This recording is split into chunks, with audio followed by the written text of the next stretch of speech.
Yang terlihat kelimpungan justru pihak Jokowi. Ada 15 orang dalam tim hukum yang disiapkan untuk menghadapi tudingan ijazah palsu Jokowi.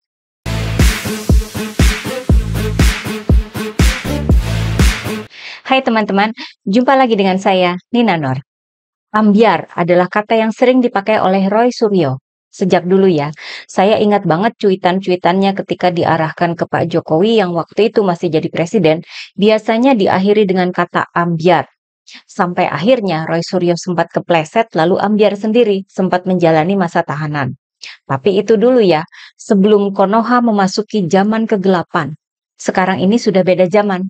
Yang dulu dipuja, ternyata ketahuan banyak bohongnya, banyak mencela-mencele, dan jahatnya luar biasa. Saya dulu termasuk yang nggak mau dengerin Roy Suryo, Rocky Gerung, dan teman-temannya. Namun sekarang justru mereka itu yang berani dengan lantang bersuara di mana-mana. Di media online, di media televisi, di media sosial ya. Mereka dengan lantang menyuarakan kegeraman publik. Misalnya soal Fufu Fafa ya. Ketika yang rame hanya netizen di media sosial, ya ramenya di media sosial aja. Namun ketika Roy Suryo yang bersuara, baru media ramai-ramai mengcover dan memberitakannya. Dia pun banyak diundang di berbagai podcast. Apa yang disebut sebagai bukti itu kan sebenarnya sudah disampaikan oleh beberapa netizen. Namun, publik perlu orang yang dianggap sebagai ahli untuk menguatkannya. Nah, di sini muncul Roy Suryo. Begitu Roy Suryo memberikan pernyataan bahwa dia yakin 99,9% bahwa akun Fufu Fafa itu milik Gibran, maka media sosial pun makin gencar menggemakannya. Waktu itu saya sudah merasa bahwa pihak Gibran sudah diambiarkan oleh Roy Suryo ya. Sehingga Gibran sampai tidak berani lagi memposting cuitan di media sosial Twitter atau X ya. Apalagi kan menurut media Tempo lewat program Bocor Alus, keluarga Prabowo sudah tahu dan marah sama Fufu Fafa. Tapi soal Fufu Fafa memang akhirnya dibiarkan mengambang ya. Kita sekarang fokus ke isu lain yang lagi bikin heboh juga, yakni soal dugaan ijazah palsu Jokowi.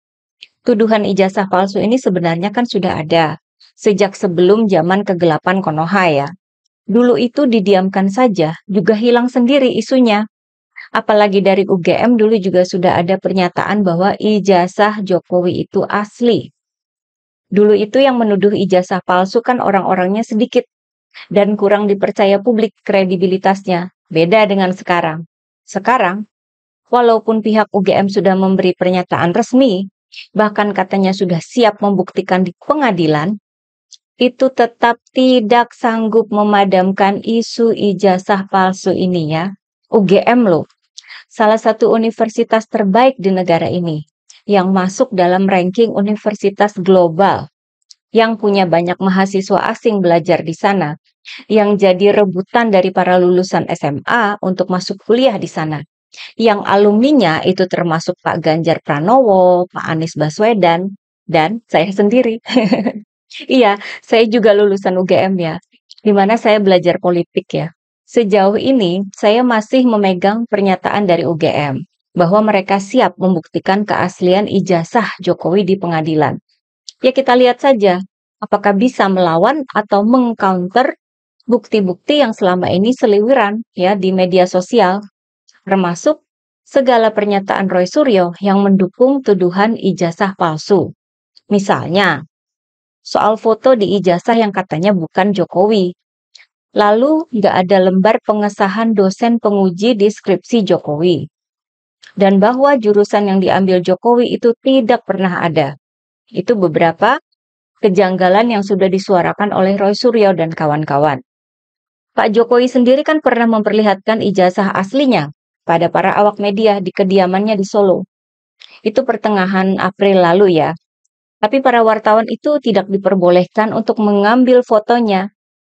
Roy Suryo juga mengkritik hal itu ya, menyebut pelarangan itu mirip dengan masa Orde Baru, masa kelam pers Indonesia, di mana waktu itu media mengalami pembatasan, pengontrolan, dan bahkan pembredelan.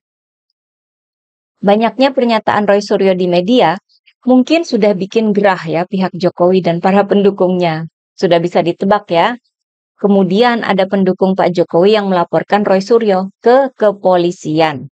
Misalnya, dari relawan Jokowi. Mereka sudah melaporkan Roy Suryo dan kawan-kawan terkait tudingan ijazah palsu. Selain itu juga ada dari organisasi dengan nama Peradi Bersatu. Nah, tanggapan Roy Suryo ternyata cukup mengejutkan ya. Bukannya takut, malah diketawain sama Roy Suryo. Disenyumin aja katanya. Dibilang lucu juga ya. Pokoknya Roy Suryo merasa tidak terusik dan tidak gentar menghadapinya. Sikap cuek ini berbeda jauh ketika dulu Roy Suryo terkena kasus itu kan, yang bikin dia masuk penjara. Itu tahun 2022 ya kalau nggak salah. Ketika itu Roy Suryo sempat tumbang setelah diperiksa oleh pihak kepolisian. Dulu ya, sekarang sangat beda jauh. Malah diketawain sama Roy Suryo. Yang terlihat kelimpungan justru pihak Jokowi. Ada 15 orang dalam tim hukum yang disiapkan untuk menghadapi tudingan ijazah palsu Jokowi. Media Kompas bahkan menyebut Jokowi turun gunung untuk mengurus kasus ijazah palsu ini. Karena ada rencana dari pihak Jokowi untuk melaporkan 4 orang terkait tuduhan ini ya. Tapi sepertinya belum diberikan ke media siapa saja nama 4 orang ini. Saya sudah mencari-cari ya, nggak nemu. Padahal rencana pelaporan 4 nama itu sudah diberitakan sejak Selasa minggu lalu. Bisa jadi Roy Suryo termasuk ya. Bisa jadi. Atau itu hanya sekedar gertakan. Apakah itu gertakan saja atau memang kemudian bakal dilaporkan benar-benar oleh kuasa hukum Pak Jokowi? Roy Suryo tetap tidak kelihatan takut ya. Justru makin menjadi-jadi. Di media sosial, sekarang lagi beredar video Roy Suryo membahas kejanggalan riwayat pendidikan anak Jokowi, Gibran. Baik yang di Solo maupun di Singapura dan Australia. Saya yakin isu ini bakal viral lagi di media sosial. Karena salah satu netizen yang mengomentari video ini menyebut anak kayak bapaknya.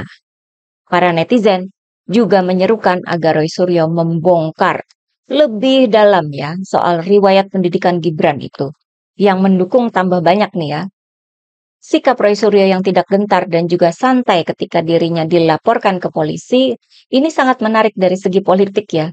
Artinya seorang Jokowi yang katanya berhasil bikin Prabowo menang di Pilpres, seorang Jokowi yang katanya disebut sebagai Raja Jawa, yang katanya punya kemampuan cawe-cawe dalam pemerintahan sekarang ini, itu ternyata tidak cukup untuk membuat takut atau gentar seorang Roy Suryo. Padahal kalau dilihat rekam jejaknya, Roy Suryo pernah tumbang ya dulu ya ketika berurusan dengan hukum. Sekarang, alih-alih tumbang, takut pun enggak. Ketika sudah dilaporkan oleh relawan Jokowi, dan ada kemungkinan dilaporkan oleh pihak Jokowi sendiri, Roy Suryo malah makin berani bersuara, menyebar ke riwayat pendidikan Gibran. Santai aja dia. Justru pihak Jokowi yang kelimpungan menghadapi isu ijazah palsu. Kok bisa begitu ya? Saya kira ya, dari pernyataan Roy Suryo sendiri yang menyebut bahwa apakah Presiden Prabowo mau membiarkan anak-anak bangsa seperti dia dan teman-teman yang ingin mengungkapkan kejujuran itu dipidanakan? Seakan Roy Suryo ini memastikan akan ada perlindungan dari Pak Prabowo. Nah, itu kuncinya. Sejak membongkar akun Fufu Fafa, Roy Suryo dengan bebas bicara di mana saja. Bisa jadi memang ada orang di lingkaran Pak Prabowo yang mendukung Roy Suryo. Yang kita tahu ya, Pak Prabowo ini kan nggak suka ada kegaduhan. Kalau sampai Roy Suryo ditangkap polisi, saya yakin akan mengakibatkan kegaduhan yang besar. Ini juga jadi pegangan sama Roy Suryo. Dia juga paham soal ini. Dan ini juga yang bikin pihak Jokowi agak ambyar ya. Seakan hanya bisa menggertak, tapi belum bisa maju melaporkan. Terutama melaporkan Roy Suryo. Kita lihat saja ya perkembangannya. Oke, bagaimana pendapat teman-teman? Terima kasih atas perhatiannya. Begitulah Kura-Kura.